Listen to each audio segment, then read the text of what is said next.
கேள்வி கேட்டதுக்கு நான் ஒரு பதில் சொல்கிறேன். ரீரிலீஸ் படங்களுக்கும் தியேட்டரில் ஆடியன்ஸ் வர்றாங்க. அதை முதல்ல புரிஞ்சுக்கோங்க நீங்கள். ஏன்னா ரீரிலீஸு சும்மா காலியான படத்துக்கு போகிறதில்ல. ரீரிலீஸ் ஆனாலும் அதில் டிஸ்ட்ரிபியூட்டரு எக்ஸிபியூட்டர் எல்லாமே அதில் வந்து பயனடைகிறாங்க. அப்போ ஆடியன்ஸ் வரப்போய் தான் ரீரிலீஸ் ஆகுது. அப்போ இந்த படத்துக்கு ஆடியன்ஸ் வர வைக்கிறது யாரோட கடமை? இப்போ இவர் சாமிநாதன் சொன்ன மாதிரி நீங்கள் எப்போ பார்த்தாலும் விஜய், அஜித், சூர்யா, கார்த்தி இதையே பற்றி கேட்டுட்டு இருந்தீங்கன்னா இந்த மாதிரி படங்கள் எப்போ வளருது, வாழ்கிறது? இப்போது நம்ம நெல் எடுத்து வயக்காட்டில் பண்ணுவோம். அதில் என்ன ஆகுன்னா சில சமயம் சில நெல் வரப்பில் விழுந்து நல்லா வீரியமாக வளர்ந்துடும். அந்த மாதிரி இந்த மாதிரி படங்கள்லாம் வளரும் போது நீங்கள் தான் என்கரேஜ் பண்ணணும். ஸோ நீங்கள் அதை விட்டுட்டு எப்போ பார்த்தாலும் அரசமாகவே அரைச்சிட்றீங்க. இப்போ ஜனநாயகனை பற்றி கேட்குறீங்க. ஏன் விஜய் இன்றைக்கி வரைக்கும் குரல் கொடுக்கல? கேளுங்க, ஏன் குரல் கொடுக்கல? இன்றைக்கி பதில் கொடுத்துட்டாரு. அதை நீ படிக்கலை. இன்றைக்கி எல்லாம் கொடுத்துருக்கிறாரு. நான் அந்த படத்துக்கு ஏதாவது குரல் கொடுத்து தயாரிப்பாளர் மேலும் நஷ்டம் அடைஞ்சிடக்கூடாதுன்னு சொல்லி ஒரு பதில் கொடுத்துருக்குறாரு. அதை யாரும் நீங்கள் எப்பா நீங்கள் என்ன, நீங்கள் ஒரு விஷயத்தை ஒரு ஊதி பெருசாக்குன்னு நினைக்கிறீங்களா இல்லை சால்வாகன்னு நினைக்கிறீங்களா? அவர் வந்து ஆரம்பத்திலே இல்லைம்மா, நான் சொல்கிறேன், ஆரம்பத்தில் கோர்ட்டுக்கு போயிருக்காங்க இல்லையா? கோர்ட்டுக்கு போன விஷயத்தை பற்றி நீங்கள் நானே பேசலாமா? முதல்ல அதுவே தப்பு. அந்த அந்த லா தெரியுமா? கோர்ட்டுக்கு போன பிறகு பேசவே கூடாது. அது கோர்ட்டு ஆர்டர். ஏன் சென்சார் போர்டு தெரியாதா? கோர்ட்டுன்னு வந்த பிறகு நம்ம அதை பற்றி பேசவே கூடாது. நம்பர் 1 அதை விட்டுருங்க. இந்த படத்துக்கு வந்து இப்போ அடுத்ததான் இந்த படம் ஒரு மியூசிக் டைரக்டர் சாமிநாதன் கேட்டுக்கிட்ட மாதிரி நீங்கள் இந்த மாதிரி சின்ன படங்களுக்கு உதவி பண்ணுங்கிறோம், வேறு ஒன்றும் இல்லை. அதே மாதிரி இப்போ என் தமிழ் தயாரிப்பாளர் சங்கத்தில் எலெக்ஷன் நடக்குது. அதுக்கப்புறம் வரும்போது இந்த ஹீரோ ஹீரோயின்லாம் ஏன் வரலன்னு சொன்னீங்க இல்லையா? அதுக்கான தேர்தல் அறிக்கையில் அதெல்லாம் வந்து மென்ஷன் பண்ணி பண்ணுறோம். அடுத்து வரும்போது அதெல்லாம் சில அதிரடி நடவடிக்கைலாம் இருக்கும். அதனால் நீங்கள் நினைக்கிற மாதிரி உங்களுக்கு கண்டென்ட்டுக்கு ஹீரோ ஹீரோயின் வருவாங்க. நீங்கள் அவங்கள பார்த்து கேள்வி கேட்கலாம். உங்களுக்கு அவங்க தானே வேணும். இப்போ டேரக்டர்கிட்ட கேள்வி கேட்க மாட்டீங்க, ப்ரொடியூசர்கிட்ட கேட்க மாட்டீங்க. கேளுங்க. பணம், அதாவது பணம் போடுறவன் தான் திரையுலக பிரம்மா. ஆனால் அந்த பணம் போடுறவனுக்கு எந்த மரியாதையுமே கிடையாது. தயாரிப்பாளர் எங்கேயாவது வெளியில் ஃபோக்கஸ் பண்ணியிருக்கோமா? தயாரிப்பாளருக்கு ஆசை கொடுத்து நடிக்க வச்சு ஒரு நடிகன் தான் நீங்கள் ஃபோக்கஸ் பண்ணுறீங்க. ஏன்னா அவங்க தான் ஸ்க்ரீனில் வர்றாங்கன்ட்டு. ஆனால் அந்த ஒரு சிற்பி மாதிரி தான் அவங்க.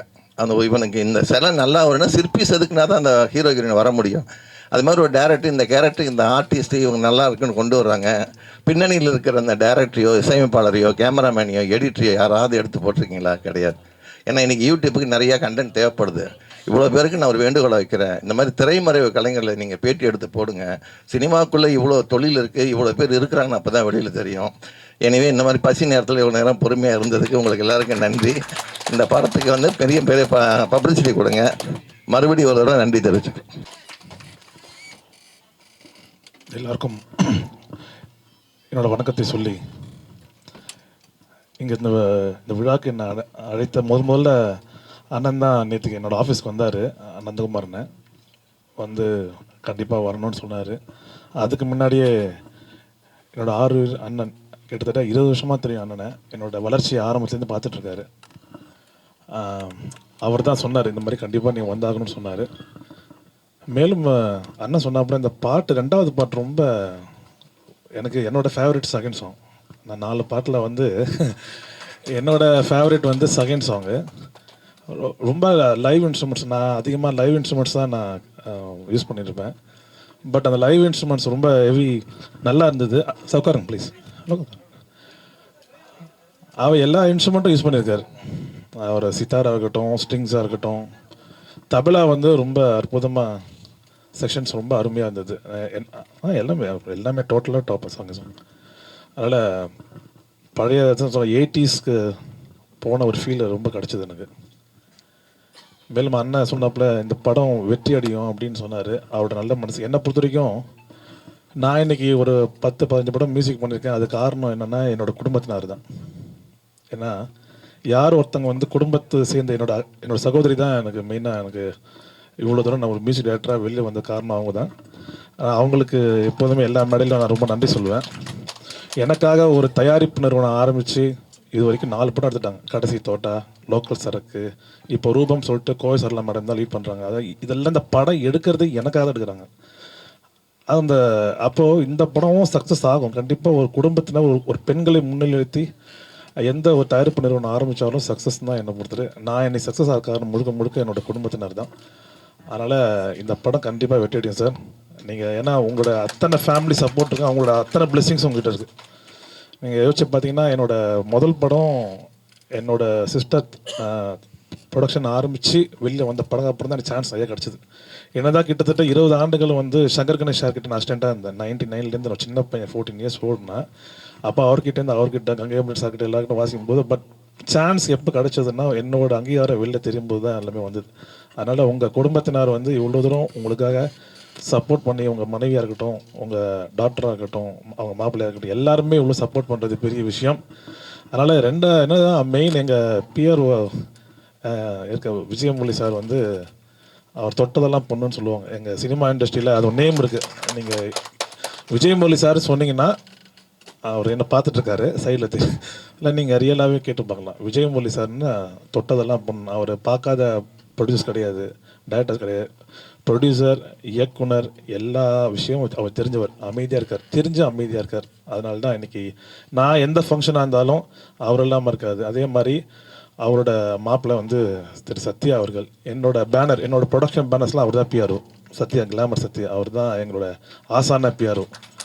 அவரை அறிமுகப்படுத்தி வச்சது இவர் தான். அதனால் நான் முதல்ல ஸ்டார்ட் பண்ணும்போது சொன்னார், சத்யாவை கூப்பிட்டுக்கோ, அவர் நல்லா பார்த்து பாடினார். இன்னி வரைக்கும் என்னோடய குடும்பத்தில் ஒரு அங்கத்தினராக இருக்கார். என்னோடய வெற்றிக்கு அதிகமான காரணம் நிறையா என்னை பற்றி விளம்பரப்படுத்தி என்னோடய மியூசிக்கை பற்றி வெளில கொண்டு வந்த அத்தனை காரணம் அவர் தான். அதாவது இந்த பாட்டு எனக்கு ரொம்ப பிடிச்சி, செகண்ட் சாங்கு, அதே மாதிரி வேரியேஷன்ஸ் ரொம்ப சந்தோஷமாக இருந்தது. இந்த பாடும் குயிலை வெற்றி அடைய நான் இறைவனை வேண்டி, அதே மாதிரி உங்களோட சப்போர்ட் மீடியா நண்பர்களுக்கு ரொம்ப நன்றி. ஏன்னா இவ்வளோ பேர் வந்திருக்கீங்க. சின்ன படத்துக்கெல்லாம் கொஞ்சமாக தான் வருவாங்கன்னு நினச்சோம். ஆனால் மீடியா இவ்வளோ பேர் வந்தது, சப்போர்ட் பண்ணது. இந்த சின்ன படம் என்ன படம்? ஆமாம், ஜனநாயகன் ஜனநாயகன் படம் ரிலீஸ் ஆகிறது சென்சார் போர்டு அவங்க முடிவு பண்ணுறாங்க. அது முடிவு பண்ணி அது பண்ணிட்டாங்க. அது ஓகே, நல்லபடியாக முடிஞ்சிச்சு. ஏன்னா அவங்க அதை ஸ்டாப் பண்ணியிருக்காங்கன்னா ஏதாவது ஒரு இஷ்யூஸாக இருக்கும். ஏன்னா சும்மானா யாரும் பண்ண மாட்டாங்க. அதில் ஏதாவது ஒரு கருத்துக்களாக இருக்கலாம், சென்சார் போர்டு பிடிக்காமல் இருக்கலாம், அது அதெல்லாம் ஸ்டாப் பண்ணுவாங்க. மற்றபடி வேறு இல்லை, எந்த காரணமும் கிடையாது. அதனால் ம் ம் ம் ம் இப்போ நீங்கள் இவ்வளோ பேசுகிறீங்களே, இந்த படத்தை ஊக்கப்படுத்துவோம். இப்போ நீங்கள் சொல்கிற விஜய் சார் படத்தை விட்டுருவோம். இந்த படம், இந்த மாதிரி படங்களை ஆரோக்கியமாக என்கரேஜ் பண்ணுங்கள். நீங்கள் உங்களை மாதிரி மீடியா நண்பர்களை என்கரேஜ் பண்ணுங்கள். நம்ம ஜனநாயகனே பேசிகிட்டு இருக்கோம். ஜனநாயகன் அவர் சாதிச்சிட்டாரு, இப்போ அரசியல் கட்சிக்கு போயாச்சு. இப்போ நாங்களாம் எப்போ வளருது? ஆமாம், அது தயாரிப்பாளர் சங்கம் முடிவு எடுப்பதாக அண்ணன் இருக்கார். இந்த மாதிரி சேர்ந்து முடிவு எடுப்பாங்க. கண்டிப்பாக கண்டிப்பாக கண்டிப்பாக.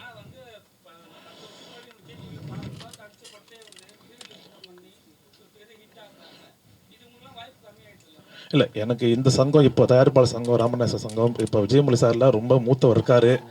அவங்களாம் சேர்ந்து இதை ஸ்டாப் பண்ணுவாங்க ஒரு நம்பிக்கையோடு தான். இப்போ நானும் தயாரிக்கிறேன் படத்தை, எனக்கும் அந்த வழி இருக்கும். இப்போது நம்ம இந்த படத்தை வாழ்த்தி, இந்த பாடும் குயிலை வெற்றி அடைஞ்சு, இப்போ நீங்கள் சொன்னீங்களே வேர்டு, இந்த படத்தை சப்போர்ட் பண்ணுங்கன்றேன். நீங்கள் வெளில போகும்போதெல்லாம் இந்த படத்தை பற்றி கேள்வி கேளுங்க. நம்ம என்ன பண்ணுறோன்னா, விஜய் சார் பற்றி, நம்ம விஜய் சார் நம்ம அவரை பற்றி கம்பேர் பண்ண முடியல, அவங்க சாதிச்சாச்சு. ஆனால் ஜனநாயகனை பற்றி நம்ம ஸ்டாப் பண்ணிவிட்டு இந்த மாதிரி பாடும் குயிலே, அப்புறம் மற்ற சின்ன சின்ன படம் பண்ணுங்க, பேசுங்க. அது ஓகே சார், நான் அதான் பேசுகிறேன்னே. அது தயாரிப்பாளர் சங்கம் விரைவில் நல்ல முடிவு எடுக்க போகிறாங்க. விரைவில் முடிவு மார்ச்லேருந்து பாருங்கள். நீங்கள் நினைக்கிற மாதிரி நல்ல விஷயம் நடக்க தான் போகுது. பக்கத்துலேயே இருக்கார் எங்கள் தலைவர், பண்ணுவார் அவர் கண்டிப்பாக அந்த விஷயம். அதனால் சின்ன படங்களை உங்களை மாதிரி இருக்கிற மீடியாக்கள், இப்போ நீங்கள் சொன்னீங்களே, நீங்கள் எவ்வளோ தூரம் சின்ன படம் சப்போர்ட் பண்ணி எனக்கு தெரியும் மோகன் சார்.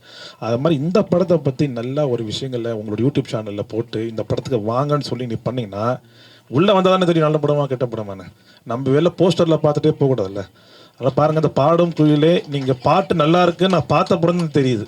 அப்போ இந்த பாடும் குயிலுக்கு பாட்டுக்கு வர வைங்க. நீங்கள் போடுங்க, கேப்ஷன் போடுங்க, சாங்ஸ் நல்லா இருக்குது நாங்கள் பார்த்தோம்னு சொல்லி கீழே போட்டிங்கன்னா, எங்களை மாதிரி சின்ன தயாரிப்பாளருக்கும், வளர்ந்து வரும் தயாரிப்பாளருக்கும், வளர்ந்து வரும் இசையமைப்பாளருக்கும், என்னையும் நானும் வளர்ந்து வரேன் தான், வளர்ந்து வர இசையமைப்பாளருக்கும் ரொம்ப ஹெல்ப்ஃபுல்லாக இருக்கும். நீங்கள் பாட்டை பார்த்துட்டீங்க, அதுக்கப்புறம் என்ன பண்ணீங்கன்னா கேப்ஷன் எதுவுமே போட மாட்டேன்றீங்க. நான் அது ஒரு வேண்டுகோளாக இருக்கிறேன் எங்கள் மீடியா சேனல்ஸ்க்கு. ஐயா, உங்களை பாட்டை வீடியோ எடுக்க சொல்லுங்க ஐயா. கேப்ஷன் கீழே போடுங்க. நீங்கள் இந்த நாங்களாம் பேசுகிறத போடுவீங்கல்ல, அது கீழே கேப்ஷன் சாங் நல்லா இருக்குன்னு போடுங்களேன். என்ன ஆகிட போகுது? ஒரு சின்ன டிஸ்கிரிப்ஷன் மாதிரி இந்த சாங் வந்து சூப்பராக இருக்குன்னு போட்டு பாருங்களேன். கண்டிப்பாக ஆடியன்ஸ் பார்ப்பாங்க, சாங் நல்லா இருக்கு போடுப்பா, போய் பார்க்கலான்னு. நீங்கள் தான் உதவி பண்ணும். மீடியா ஒருத்தரால் தான் முடியும் ஆடியன்ஸ் கிட்ட கன்வே பண்ணுறது. இப்போ ஜனநாயகம் பற்றி கேள்வி கேட்டிங்களே, நாளைக்கு ஒரு ஆடியோ லான்ச்சில் போயிட்டு நான் ஒரு படத்துக்கு போனேன், அங்கே பாட்டு பாடும் புள்ளிய பாட்டு நல்லா இருந்தது, அது மாதிரி உங்களால் பேச முடியுமா? பேச மாட்டோம். ஏன்னா அங்கே ஸ்டார், இங்கே ஸ்டார் இல்லை ஒருத்தன். எல்லாமே ஸ்டார் தான், அவரும் ஸ்டார் தான். ஓகேங்களா? எல்லாருமே ஸ்டார். சரி, கண்டிப்பாக அது வந்து வந்தாகணும். அந்த மாதிரி விஷயங்களுக்கு கண்டிப்பாக நீங்கள் தவிர்க்க முடியாத காரணங்கள்ன்றாங்க. ஆனால்